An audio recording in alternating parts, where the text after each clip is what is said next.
Hello বন্ধুরা, আমার খাওয়া দাওয়া চ্যানেলে আপনাদের সবাইকে ওয়েলকাম। আজকে আমি আপনাদের সাথে পমফ্রেট মাছের বেগুনের ঝোল রেসিপি শেয়ার করব। পমফ্রেট মাছগুলোকে আমি ভালো করে পরিষ্কার করে 5টা গোটা গোটা পিস রেখে দিয়েছি। মশলা আমার সেরকম কিছু প্রয়োজন নেই, শুধু সামান্য ধনে জিরে গুঁড়ো, লঙ্কা হলুদের গুঁড়ো আর ফোড়নের জন্য কালো জিরে। বেগুন আমি এখানে লম্বা লম্বা করে কেটে নিয়েছি। মাছগুলোকে ভালো করে ধুয়ে পরিষ্কার করে নুন হলুদ মাখিয়ে নিলাম। এবার গ্যাসে কড়ায় তেল দিয়ে তেলটিকে একটু গরম হতে দেব। তেলটি গরম হয়ে গেলে আমি পমফ্রেট মাছগুলো একটা একটা করে ভেজে নেব, তবে বেশি কড়া নয়, হালকা করে ভেজে নেব। দেখুন আমার এখানে মাছ ভাজা কমপ্লিট।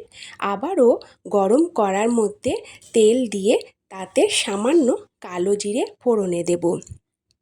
কালো জিরেটা একটু সামান্য ভাজা ভাজা হয়ে গেলে কেটে রাখা বেগুনগুলো আমি এতে দিয়ে দেব। দিয়ে বেগুনটিকে ভালো করে তেলের সাথে নাড়াচাড়া করব। হ্যাঁ বন্ধুরা, আমার মতো পমফ্রেট মাছ বেগুন দিয়ে ঝোল এই রান্নাটা কে কে খেয়েছেন কমেন্ট করে অবশ্যই জানাবেন।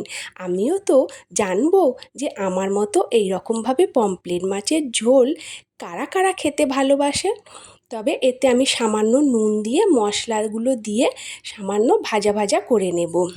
একটু জল দেব, কারণ মশলাটা যাতে কড়ায় ধরে না যায়।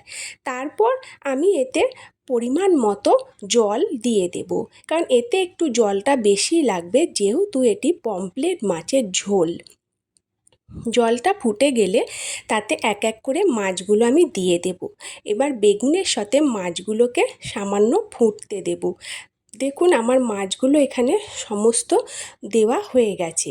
তবে এটিকে আমি মিনিট খানেকের জন্য একটা ঢাকনা দিয়ে চাপা দিয়ে দেব, দিয়ে সেটিকে কিছুক্ষণ ফুটতে দেব। আর এমনিতেই তো আপনারা জানেন বেগুন তো খুবই সহজে সেদ্ধ হয়ে যায়, তাকে নুন দিয়ে ভাজার সময় সে অর্ধেক সেদ্ধ হয়ে গেছিলো।